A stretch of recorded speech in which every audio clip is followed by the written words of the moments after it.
Ladies and gentlemen, Crawford. If you're looking for the real Australia, you don't have to go out back. But of course it's there and it's everywhere, along those old bush tracks. But you can find it in the cities, small towns and coastal parks. If you're looking for the real Australia, just look into your heart. We're Australian Bred, we'll take that round of applause now, come on. If you're looking for the real Australia, just look around, cause it's out there in the Kimberleys and on the banks of Sydney town. If you really want to find it, I'll tell you where to start. Yes, you find the real Australia when you look into your heart.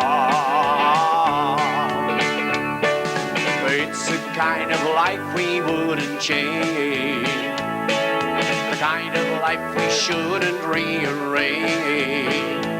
Just look inside and you will find it's really just a state of mind, a feeling that can really set you free. Come on, mate.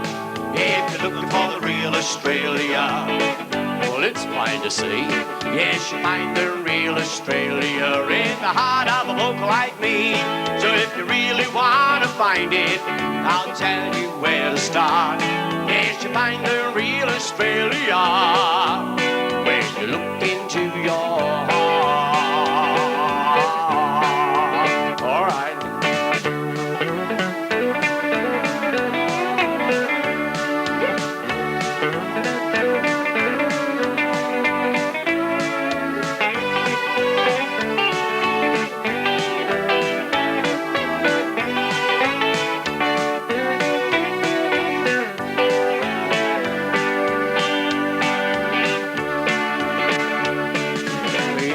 Kind of life we wouldn't change, the kind of life we shouldn't rearrange. Just look inside and you will find it's really just a state of mind, a feeling that can really set you free. Everybody sing. If you're looking for the real Australia. Anybody sing? Well, here's a go. Look around and you will find it's easy when you know. Somebody so sing. If you really love this country, I'll tell you where to start. Yes, you find the real Australia when you look into your heart. Yes, you find the real Australia when you look into your heart.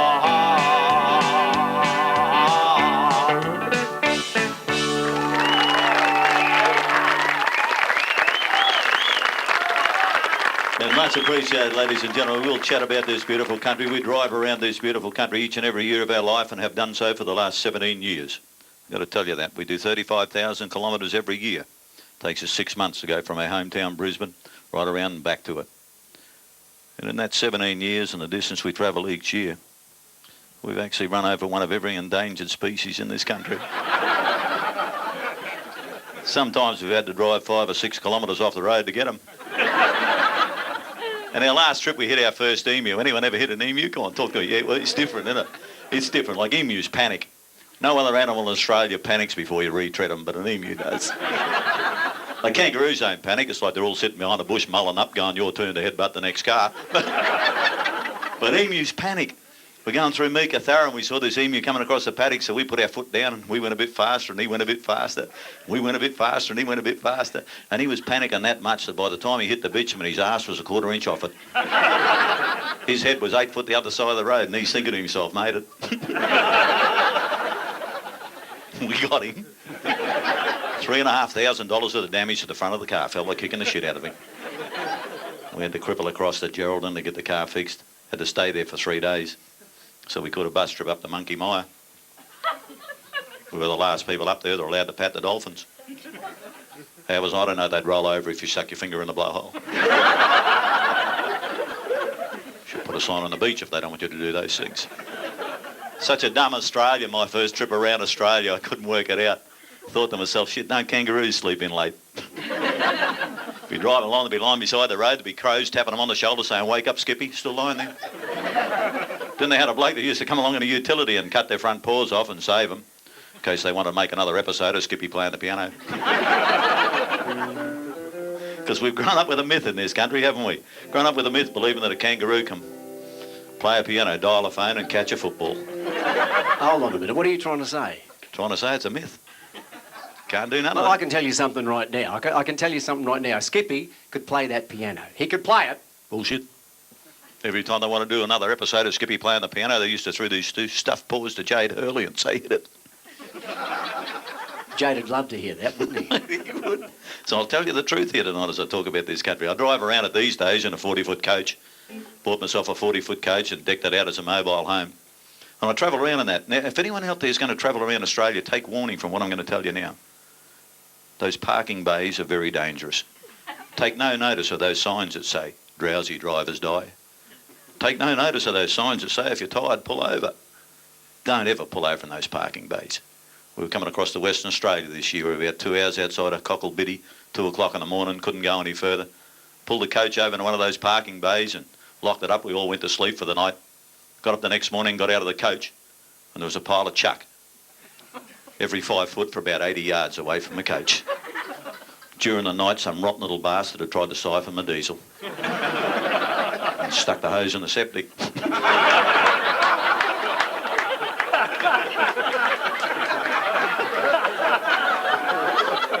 A little bit Aussie justice. It's a funny thing about driving. I can usually drive for about 2 days straight without sleeping. It's as long as everyone else in the car stays awake.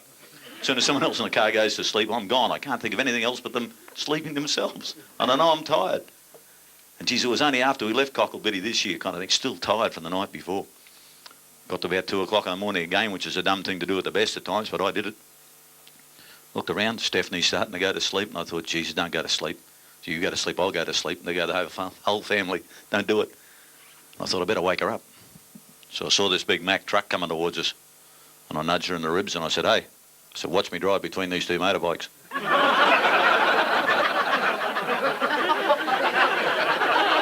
She didn't sleep for 2 weeks. I looked at her and I thought, shit, I married Marty Feldman. It was just a night out. We drive around this beautiful country, we see signs for every reason. And the sign that we see the most these days is a sign that says men at work. It's the only growth industry we got is roadworks. Big sign up says men at work. Anyone ever spotted one? Usually a group of blokes standing around looking for nothing to do. And the genius of the group stand up the front with a sign that says slow. A little song all about getting the right job, ladies and gentlemen. You sit back, listen to this. If you've ever queued up at the CES, now called Centrelink, but if you ever queued up there and haven't figured out that if they were doing their job right, they wouldn't have one. So a little number for all those people that know what it's like to get pissed off by a bureaucrat.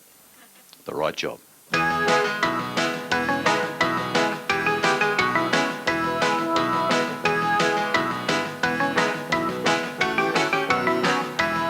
Want to tell a little story and I hope it never happens to you. About spending my life in the unemployment queue. I read the boards, I fill in the forms, and I talk to a clerk named Bob. He's very polite, but he's not very bright, 'cause he still can't find the right job. I've been a cookie, a bookie, a barman in a pub. I've been a watchman, a stockman, a sailor in a sub. I've been a saddler, a traveler, a comic in a show, a mailman, a railman, and man to shovel snow. Come on! Come on! Wow, give us a go. Don't you know, I really gotta find the right job. Give me a start, have a little heart. You gotta have something else, Bob. Give me a show, don't you know, I really gotta have a career. Give us a go, don't you know, I've had 53 flaming jobs this bloody year.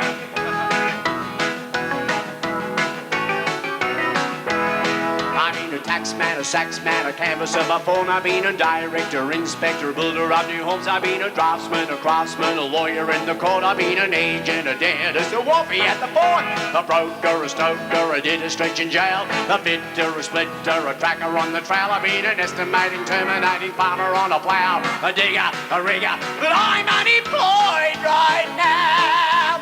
Oh, come on! Now, give us us a go. Don't you know, I really gotta find a right job. Give me a start, have a little heart. You gotta have something else, Bob.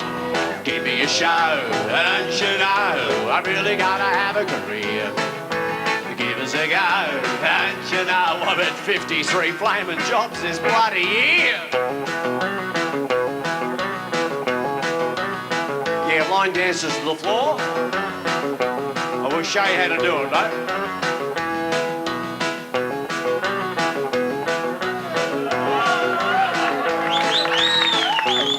Those steps they teach the cows and the horses and that cheese at.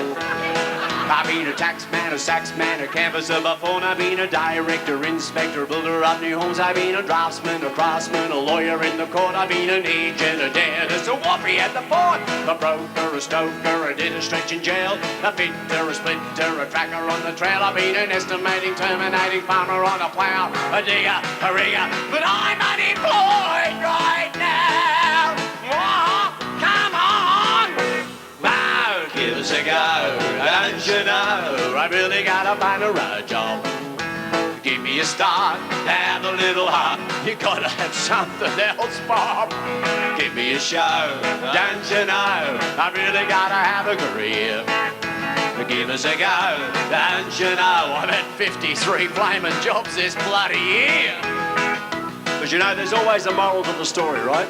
Always. Now I've told my little story and I hope it never happens to you, or you, or you. About spending my life in the unemployment queue.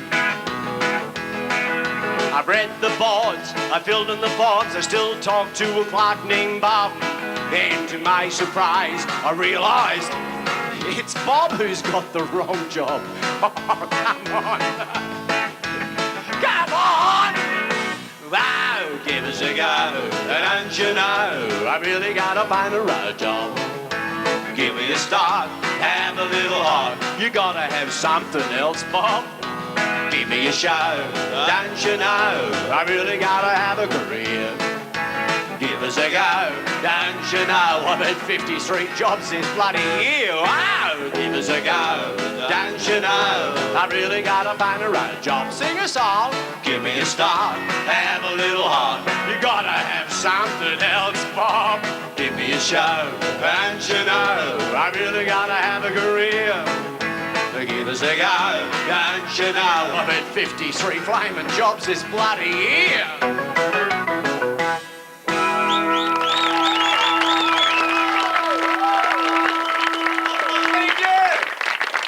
I got to tell you guys a little secret though. When I first wrote that song, I intended the song to be one of those ones that, like, you talk really fast and stuff like that, and a lot of words come out, and everybody thinks, oh, gee, he's good.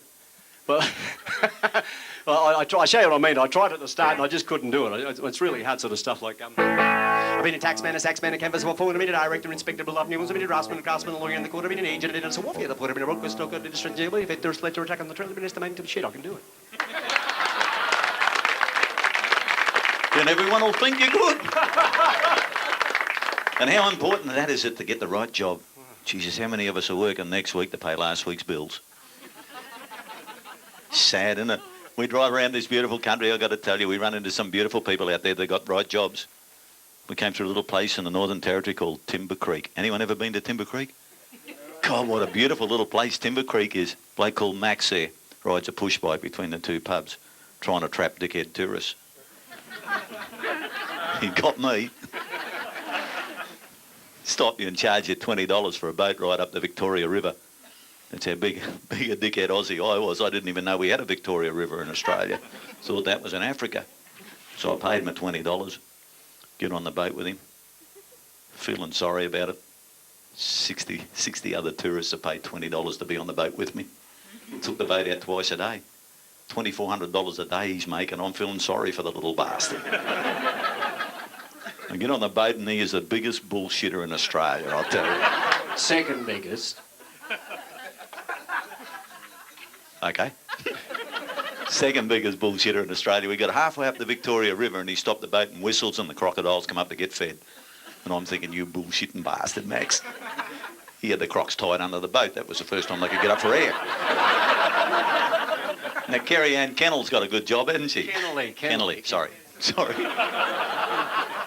She got a good job, hasn't she? I got up early to watch that the other day. And bugger me did it. They didn't have this girl come on the show trying to flog all these products to unsuspecting Australians because Carrie Ann's got the franchise to all of them. She came out with these paper disposable funnels that allows girls to stand up the piddle. Because you girls know what it's like. You go to the dunny, you don't know who sat down there before you. And you don't want to kangaroo it in case you break your ankle. Well, they got these paper disposable funnels now. They've opened up a brand new world for you girls. You'll be able to do what us blokes have been doing for years. You'll be able to stand there and write your name with it. Play piss soccer with the cigarette butts. Need a partner for that unless you're shooting for penalties. But it's such a good country. And it's about time we got fair income about it. Isn't it? Is that correct or not? Talk to me. Yeah. We drive around this country, we see everything growing out of the ground, we see everything coming from underneath the ground, and some bastard keeps telling us